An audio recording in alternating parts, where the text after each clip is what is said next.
Welcome to STV2. You're watching the Queensferry Crossing live with me, Laura Goodwin. It's been 10 years of planning, 6 years of construction and a couple of days of testing. But this morning, Her Majesty the Queen will open this remarkable new bridge.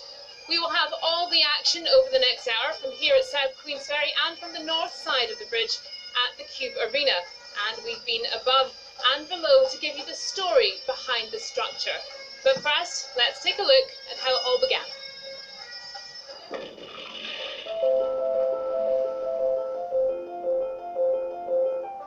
The Forth Road Bridge will have to close by 2019 if massive corrosion is not repaired.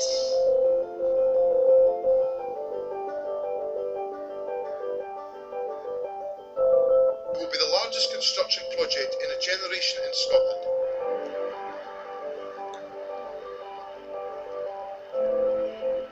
The construction of the new crossing over the Forth reached a major milestone today, with work starting in the bridge's central tower.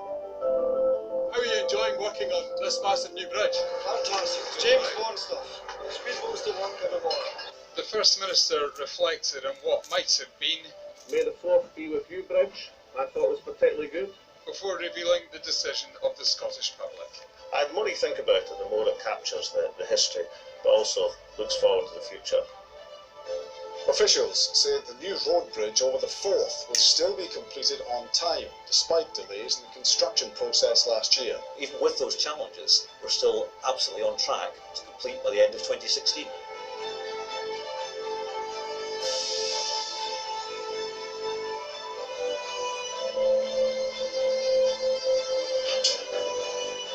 But over the next 12 months, we should see another 4 of these mega ships making their way up the Forth from China.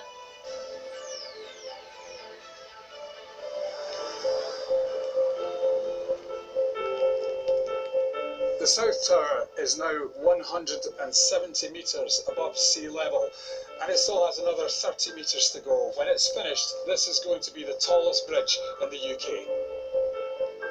We're hugely dependent on the weather. I mean, that's probably our biggest risk for the programme is the weather.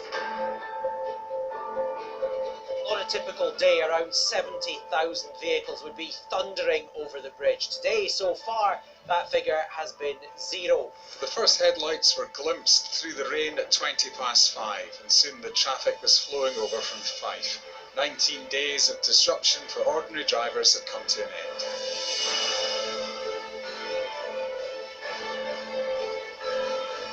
December 2016 for an opening date, is that still doable? To get traffic on the bridge, absolutely it's doable, yes. We're still in the hands of the weather, that isn't going to change.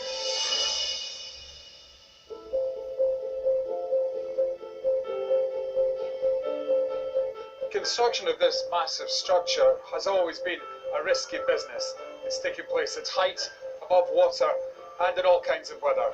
But today, for the first time and in the worst possible way, the danger involved in this project has been laid bare. The government agency Transport Scotland is refusing to deny reports that the new £1.3 billion bridge over the Forth is months behind schedule. Not a rock-solid guarantee, because again, you're at the mercy of the weather. Well, in construction, we don't tend to give guarantees when you're exposed to the weather conditions that we're exposed to here.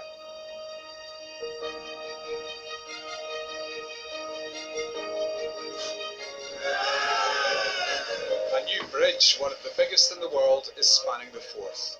All the guys here, everybody's done amazing.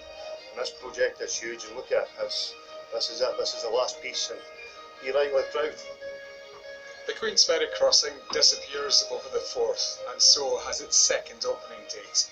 The biggest challenge they've had this year is taking down the 3 cranes beside the 3 towers, each of them more than 200 metres high.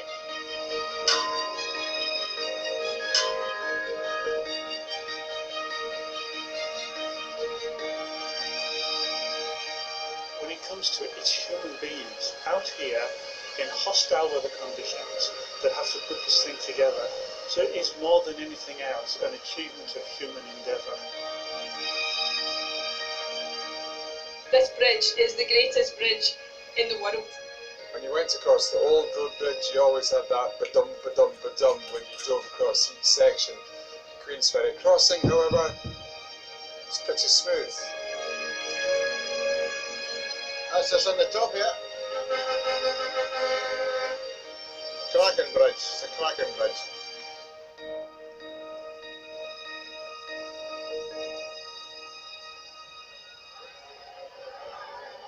Well, Her Majesty the Queen is due here at around 11:20. She'll be accompanied by the Duke of Edinburgh, who in fact took a step back from public engagements last month, so something of a treat to have him here today. They'll be met by the great and the good, including the Lord Provost of Edinburgh and the First Minister Nicola Sturgeon, before going on to meet some of those involved in the construction and many of the school children who are gathered here today. Now, we're joined now by our senior reporter, Dave Cowan. Dave, you have covered this story from the planning stages. I suppose this is something of a last chapter. What will be happening here today? Well, there's a lovely echo of what happened when the first road bridge was opened in 1964, and that very simply was that it was opened by the Queen. And she's back here 53 years later, exactly to the day, to do the same thing for its replacement. She's going to cut a commemorative ribbon held by 6 members of the workforce. They represent, of course, this massive workforce that took part in this project.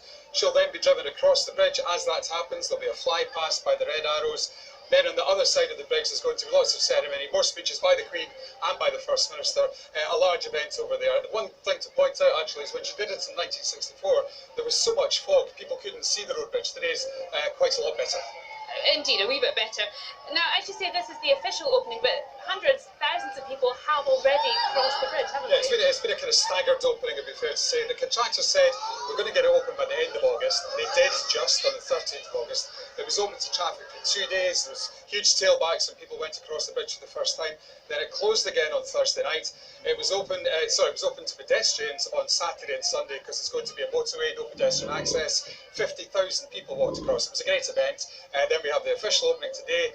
Tomorrow, school children are going to be allowed to walk across it. Then it closes to pedestrians and reopens to traffic on Thursday, and then starts doing its job. Now, you're holding a tin can. I presume you're not collecting for something, Dave. You've got a bit of info about the technology behind this bridge. It's been a fascinating process. My particular favourite was at the very start, these huge, giant steel cylinders arrived from Poland.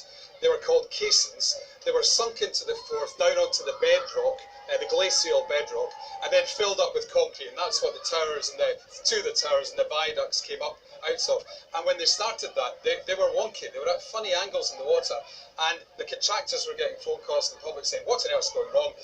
What's going on? Has it gone wrong at the very start?" No, it was just part of this amazing process. And one of them was the same height as the Statue of Liberty, and they lowered it down using satellite technology to exactly the right position.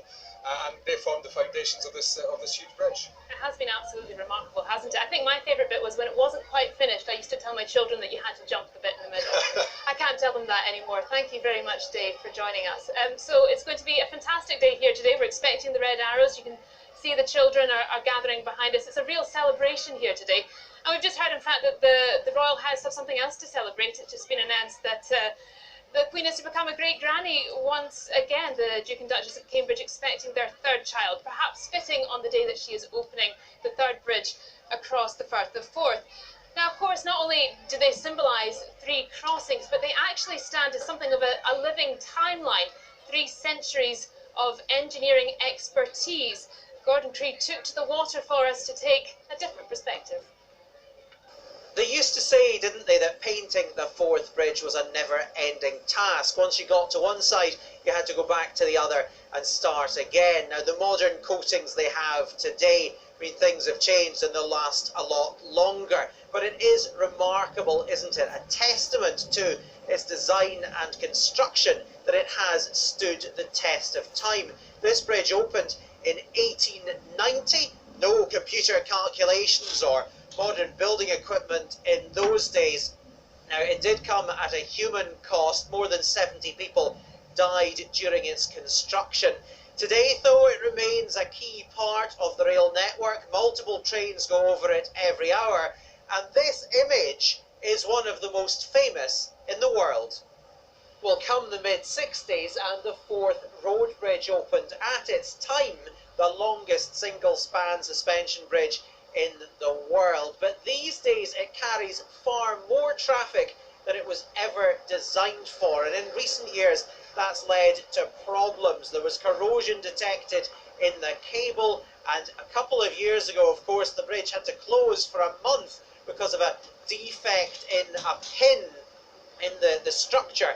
Now that, of course, came at a time when construction of the new Queensferry Crossing was already underway, but it just adds to the remarkable story of the Forth Rail Bridge, still working after nearly 130 years, that this has had a lifespan of around about 50, and they've already had to come up with a replacement.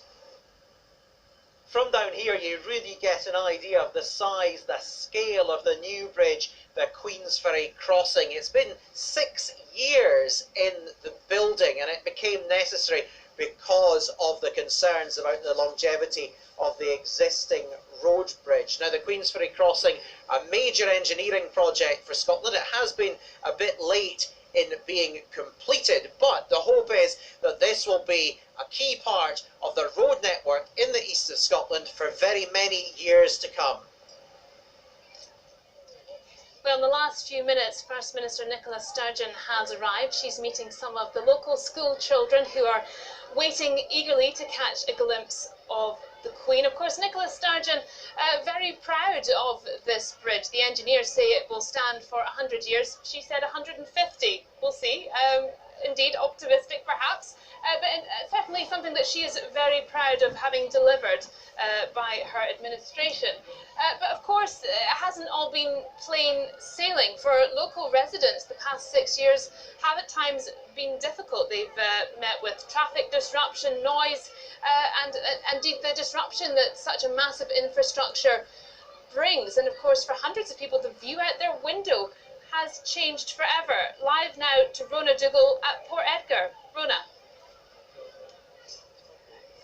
Thank you. Well, what an incredible setting here in Port Edgar in the shadow of the new Queensferry Crossing. The three bridges spanning the Forth behind me. We wave goodbye to the flotilla of little boats that have gone out to take part in this historic ceremony about half an hour ago. Lots of locals are starting to come down now to see if they can try and catch a glimpse of the Queen, although we can't see a huge amount from here, I have to say, at the moment. Anyway, let's have a chat to some of the locals. We've got Caroline and Andy from the Port Edgar Water Sports Centre, and we've got Tony and Alan from the rowing boat club here as well. Can I just ask you, first of all, what's it been like, kind of, you know, living with this for the last 6 years? You know, there must have been so much disruption with the traffic and everything.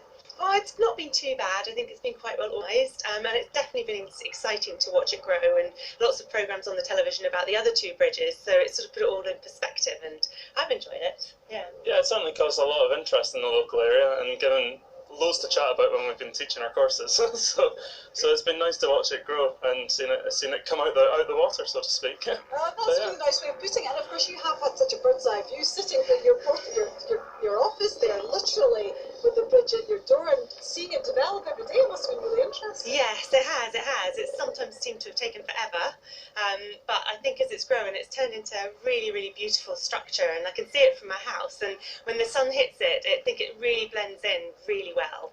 So yes, very pleased.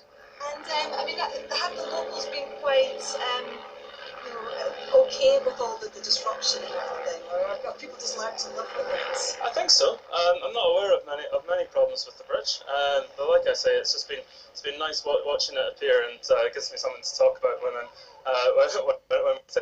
so that's really nice. Fantastic. Tony and Alan, what are your thoughts about the bridge then, of the historic day? We like the bridge coming up. It looks nice. And the sun's on it, it's like a nice big sail. But the roadworks have caused a problem with our night shifts. But it's up, it's done, it's running, fine, on you go. The main worry now is aeroplanes coming across here from the airport. But we'll get over that as well. What about you? Have you found it difficult, the disruption? Not too bad at all. I think main concern with the road is having to go out of town to go back into Edinburgh. So because they're rerouting the local traffic. So it doesn't necessarily make it any easier for you in terms of getting places? No, not local traffic at all.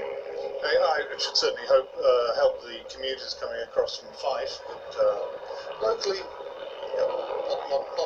not a great deal. Have you found that a bit annoying then? just a bit annoying because we know we're next to 4 miles going to get added onto our journey if we want to go into town now. It's going to add time on if you're commuting into Edinburgh for your work.